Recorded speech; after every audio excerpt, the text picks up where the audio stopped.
트럼프가 3개월 만에 선거 유세 집회를 했는데 트럼프의 횡설수설은 여전했습니다. 한국을 또 의식하다가 대형 말실수를 했습니다. 사실은 C19 테스트 속도를 늦추라고 지시했다는 말을 큰 목소리로 신나게 해버린 것입니다. 미국 언론과 미국 국민들은 세계 최악의 사망자가 발생하고 있는 상황에서 의도적으로 진단검사를 늦추었다는 말인가 라고 충격을 받았습니다. 며칠이 지난 오늘까지도 이 문제는 계속 충격적인 사건 심층 취재로 언론 보도가 이어지고 있습니다.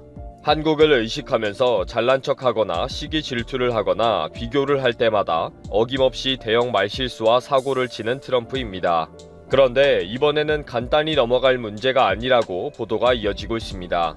미국 국민들의 생명을 가지고 장난을 쳤다는 것이기 때문입니다. 20일 오클라호마주 털사시에서 선거 유세를 하면서 트럼프는 한국을 또 언급합니다. C19 진단검사는 양날의 검이다. 한국도 많은 검사를 했다. 그러나 여기에는 나쁜 면도 있다. 그 정도로 진단검사를 많이 하면 최종 판정자는 더 많이 나온다. 그래서 나는 진단검사를 제발 줄이라고 했다. 라고 말을 했습니다. 트럼프의 말은 초등학생 수준으로 생각하면 이해는 되기도 합니다. 검사를 많이 하면 최종 판정자가 많이 나오니까 검사를 줄이면 최종 판정자도 적게 나올 것이다. 라는 거죠. 한국이 바보이다. 진단 검사를 적게 하면 최종 판정자도 줄어들 텐데. 라는 뜻이고요.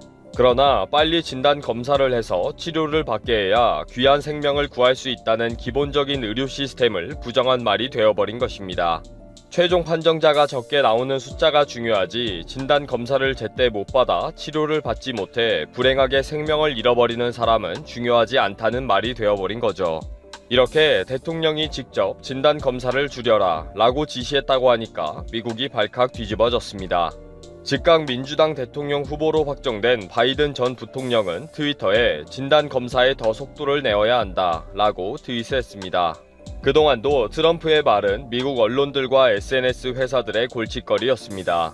트럼프의 거짓말을 퍼뜨리는 일에 이용되어 왔기 때문입니다.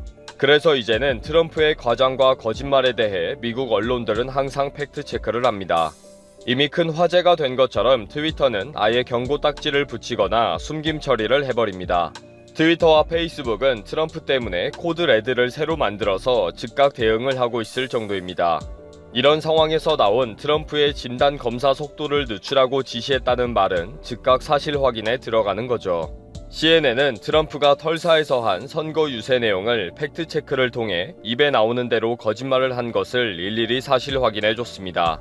트럼프의 한마디 연설마다 사실이 아닙니다. 과장된 것입니다. 이것이 사실입니다. 라고 9개의 주장에 팩트체크를 했습니다. 미국의 많은 언론들이 트럼프의 이 말을 속보로 기사화했습니다.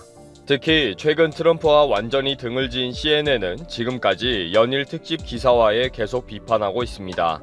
털사에서의 집회가 끝나자마자 CNN은 백악관의 당국자들은 트럼프의 테스트 속도를 늦추기를 원한다는 사실을 방어하고 있다 라는 제목으로 백악관 당국자들과의 인터뷰를 실었습니다. 트럼프의 충격적인 고백 이후에 백악관 무역고문 피터 나바로는 인터뷰에서 가볍게 농담을 한 것이다 라고 했습니다. CNN은 트럼프와 백악관이 이제 와서 농담일 뿐이다 라고 변명을 하지만 사실은 이미 트럼프의 의도대로 진단검사 속도는 늦춰지고 있다고 지적했습니다. CNN은 오늘 아침까지도 트럼프는 농담이 아니라 거짓말을 하고 있다 라는 기사를 내보냈습니다. 어제 한 트럼프의 긴 해명 인터뷰에 대해 CNN은 이것은 거짓말, 망할 거짓말, C19 사태에 대해 미국 국민과 세계를 속이려는 트럼프의 노력이다 라고 맹비난을 했습니다.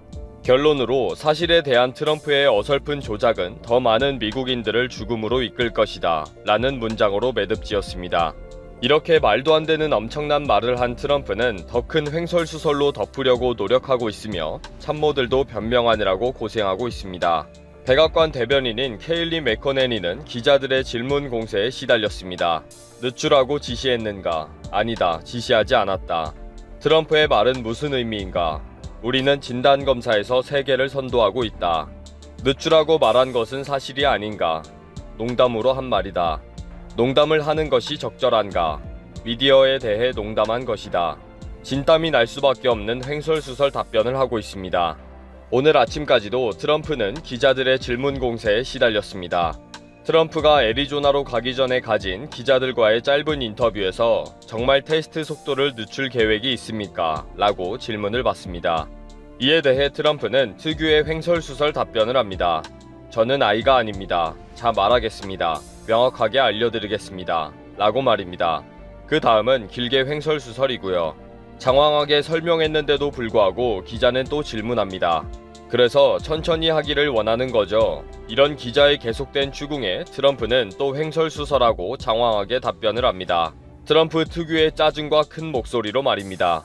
이 짧은 인터뷰는 백악관 웹사이트 브리핑 상황에 올라와 있습니다. 한국을 언급할 때마다 대형 사고를 치는 트럼프입니다. 한국보다 잘하고 있다는 것을 항상 말하고 싶어 하는 거죠. 그런데 이번에는 수습 불가인 대형 사고를 친 것 같습니다. 도쿄와 오사카 등은 제외하고 전국 39개 도도부현에서 우선 해제하기로 한 것입니다. 하지만 이 같은 조치는 2차 유행과 병상 부족 등의 우려로 너무 이르다는 비판을 받았습니다. 이번에 조건부 해제 대상이 된 A매연의 경우 한 의료기관에서 17명의 집단 감염이 발생했고 13일에는 20대 스모 선수가 나흘 동안 병원을 찾아 헤매다가 생명을 잃었습니다. 결국 그럼에도 긴급사태 선언이 해제되었고 해제되자마자 일본 전국에서 100명이 새롭게 확진 판정을 받으며 5일 연속 신규 확진자 100명 미만을 유지했던 기록이 깨져버렸습니다. 아직도 무증상자는 검사조차 하지 않으며 상태가 심각한 사람만 검사하는 일본에서 확진자가 이렇게 늘어났다는 것은 앞으로 발생할 상황을 예견하는 듯 했습니다. 이런 가운데 일본에서 등장한 치료 양복 카드가 논란이 되고 있습니다.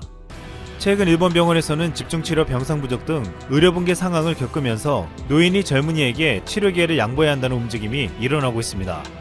일본 주간지 뉴스포스트 세븐은 현역 의사이며 오사카대 초빙 교수인 이시코라 후미노부가 생명 양복 카드를 만들었다고 했습니다. 이 카드는 노인층의 자발적 의지로 젊은이에게 집중치료 병상을 양보하기 위해 만들어졌다고 했는데 현재 일본의 씁쓸한 단면을 보여주고 있습니다. 일본 집중치료의학회에 따르면 4월 1일 일본의 집중치료 병상은 인구 10만 명당 5개 정도에 불과한 것으로 알려졌습니다. 그에 반해 독일은 29개에서 30개, 이탈리아는 12개를 갖추고 있는데 니케이 신문은 일본은 해외보다 인구당 집중치료 병상 수가 적고 의료 인력도 부족하다고 지적했습니다. 또한 일본 내에선 생명양복 카드에 대한 보도가 나오자 일본의 작가 타치바나 레이는 노인의 희생정신과 생명을 선택할 권리는 강요하기보단 규칙을 만들어야 한다며 비판했습니다. 또한 일본 내에서 재난지원금 신청에 대해서도 다양한 논란이 벌어지고 있습니다. 한국에서도 재난지원금에서 실수로 기부하는 사례가 빈번하게 일어나자 다시금 확인하는 과정을 만들었고 또한 실수로 기부 신청을 했거나 마음이 바뀔 경우 언제든 기부를 취소할 수 있게 했습니다. 게다가 재난지원금 신청을 카드사 홈페이지나 모바일 앱으로만 받아 고령층은 신청이 어렵다는 민원이 제기되었습니다. 이에 15일부터는 재난지원금을 ARS나 콜센터를 통해서도 신청할 수 있게 해주었습니다. 그런데 일본에서는 재난지원금 신청서를 이상하게 만들어 안 주려 하는 게 아니냐는 의심을 받고 있습니다. 신청서에는 지원금의 수급을 희망하지 않는 분은 체크란에 X표를 기입해달라고 써 있었습니다. 여기서 신청합니다가 아닌 신청하지 않는다만 넣어서 일본 각지에서는 착각해서 신청하지 않습니다에 기입한 사례가 속출하고 있다고 했습니다. 처음 견본 양식이 나왔을 때부터 비판을 받았지만 일본 정부는 수정하지 않고 그대로 배포했습니다.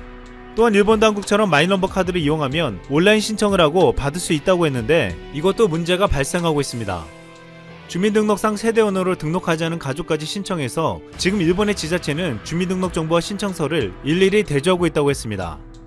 또한 일본의 한 구청에서 매일 온라인 신청자 수가 1만 명 수준인데 하루 처리 가능한 인원은 150명에 불과하다고 했습니다. 결국 이렇게 해서 온라인 신청이 우편 신청보다 더 늦어질 수 있다는 말이 나오고 있습니다. 현재 일본에선 양복카드와 재난지원금 신청에 대한 비판이 나오면서 아베 정권의 노인에 대한 인식 또한 의심받고 있습니다. 일본은 지난해 65세 이상 노인 인구가 28.4%로 이미 오래전부터 초고령 사회에 들어서 있습니다. 이 때문에 노인 돌봄도 제도화되었는데 점점 20대 간병인이 모자라면서 문제가 되고 있습니다. 그런데 감염병으로 인해 돌봄 종사자들의 공백이 더해지면서 인력 부족이 심각해졌고 도쿄의 한 요양시설에서는 노인들의 오래된 기저귀를 그대로 차고 있거나 음식을 먹으려고 다투는 등 참혹한 모습들이 연출되고 있다고 알려졌습니다. 유키 야스히로 슈크토쿠대 교수는 6월에서 8월까지 이 추세가 이어지면 아예 돌봄 서비스가 중단될 수 있다고 우려했습니다. 지금 이렇게 일본에선 노인들의 건강과 생명이 벼랑으로 내몰리고 있습니다. 이에 반해 한국은 감염병에 취약한 노인에 대한 대처 또한 놀라울 정도로 빠르고 신속했습니다. 특히 한국의 노인 장기 요양보험은 숨은 영웅이라 불릴 만큼 큰 역할을 해냈습니다. 장기 요양보험에서는 팬데믹 수준에 이르기 전부터 노인 입소시설 9,876개소의 예방 안내문과 상황별 대응 시나리오를 제공하여 빠른 대응을 시작했고, 2월에는 외국 국적 및 출입국 내역이 있는 종사자가 근무하는 전국의 장기 요양기관 893개소 전체를 직접 방문해 업무 배제, 폐렴 감염, 방문객 통지 여부 등의 실태 조사를 실시했다고 했습니다. 또한 노인 돌봄 공백을 예방하기 위해 치매, 홀몸 어르신과 재가급여 중단자를 대상으로 집중 상담을 진행했고, 사회적 거리두기로 휴원이 된 주야간 보호센터에서 홀몸, 맞벌이 등으로 가족 돌봄이 어려운 수급자에게 긴급 돌봄을 실시하도록 조치했다고 했습니다. 또한 이와 함께 시설 종사자의 안전을 위해 KF94 보건용 마스크 약 11만 장을 순차적으로 공급했습니다. 게다가 한국 정부는 감염병으로 인해 정상 추진되지 못했던 노인 일자리, 자활 근로사업 등 60여만 개 일자리를 만들어 노인들이 기본적인 생계를 유지할 수 있게 해줄 계획을 시행하고 있습니다. 한국 정부와 일본 정부는 감염병 사태에서 노인에 대한 정책뿐만 아니라 바라보는 시각도 확연히 달랐습니다. 지금 일본에서는 의료가 붕괴되어 심지어 양보카드까지 나오며 노인에게 생명의 양보를 강요하는 듯한 인상을 주고 있지만, 한국에서는 노인의 건강과 생명을 지키는 것은 물론 공공 일자리를 통한 생계까지 책임지려 하고 있습니다.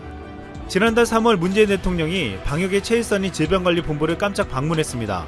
당시 문 대통령은 세계에서 가장 방역을 잘했다며 좀 더 자신있고 당당하게 질본이 이룬 성과를 말씀해도 좋다라고 말하면서 단 한 가지를 당부한다고 말했습니다. 생명을 잃는 사람이 더 나오지 않게 각별한 노력을 해달라는 것이었습니다. 치명률은 낮지만 국민에겐 가슴 아픈 일이라고 당부했습니다. 이 말은 전 세계에서 감염된 가장 많은 사람들을 살리고 있는 한국이었지만 단 한 사람의 노인이라도 더 살려달라는 말이었습니다.